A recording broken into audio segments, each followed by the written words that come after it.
अगर आपको लगता है कि एक पासपोर्ट बनवाना बहुत ही बड़ी अचीवमेंट है, लाइनें लगाओ, डॉक्यूमेंट जमा करो, वेरिफिकेशन करवाओ, तो जरा उस खास स्तर की कल्पना कीजिए जहां पासपोर्ट बनवाना नहीं बल्कि पासपोर्ट कितने हैं ये मायने रखता है। क्योंकि भारत में पासपोर्ट रखना सिर्फ सुविधा नहीं, जिम्मेदारी भी है। और अगर ये जिम्मेदारी कलेक्शन बन जाए तो सवाल उठना तो लाजमी है। नमस्कार, आप देख रहे हैं बीबीसी राजस्थान और मैं हूं आपके साथ निखिल।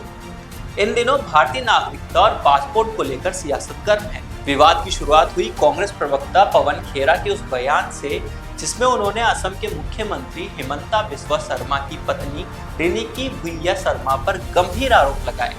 पवन खेड़ा का दावा है कि रिनिकी भुइया शर्मा के पास 3 देश यूएई, एंटीगा बारबुडा और इजिप्ट के पासपोर्ट है, जिनकी वैधता 2027 से 2031 के बीच तक बताई जा रही है।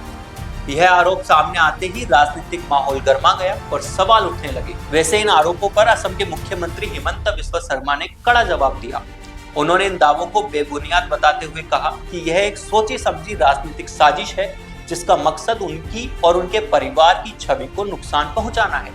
उन्होंने यह भी कहा कि जरूरत पड़ने पर वह कानूनी कार्रवाई करेंगे ताकि सच्चाई सामने आ सके। वैसे ध्यान देने वाली बात यह भी है कि हाल ही के समय में हिमंता बिस्वा शर्मा अवैध रूप से भारत में रह रहे बांग्लादेशी घुसपैठियों के खिलाफ कड़ा रुख अपनाते रहे। ऐसे में यह मुद्दा राजनीतिक तौर पर और ज्यादा संवेदनशील हो चुका है। वैसे आपको बता दें कि भारतीय कानून के अनुसार एक व्यक्ति के पास केवल एक ही वैध भारतीय पासपोर्ट हो सकता है। अगर कोई व्यक्ति स्वेच्छा से किसी अन्य देश की नागरिकता लेता है तो भारतीय नागरिकता अपने आप समाप्त हो जाती है। इसके अलावा भारत ड्यूअल सिटीजनशिप यानी दोहरी नागरिकता की अनुमति नहीं देता।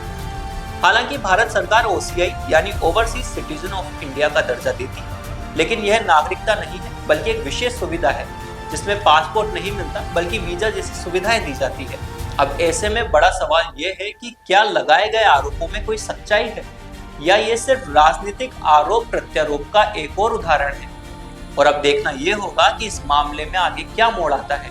क्या इन आरोपों की जांच होगी, क्या सच्चाई सामने आएगी या ये मुद्दा भी बाकी राजनीतिक बहसों की तरह वक्त के साथ ठंडा पड़ जाएगा। अभी के लिए बस इतना ही। ऐसी ही तमाम अपडेट्स और खबरों को जानने के लिए देखते रहिए बीबीसी राजस्थान।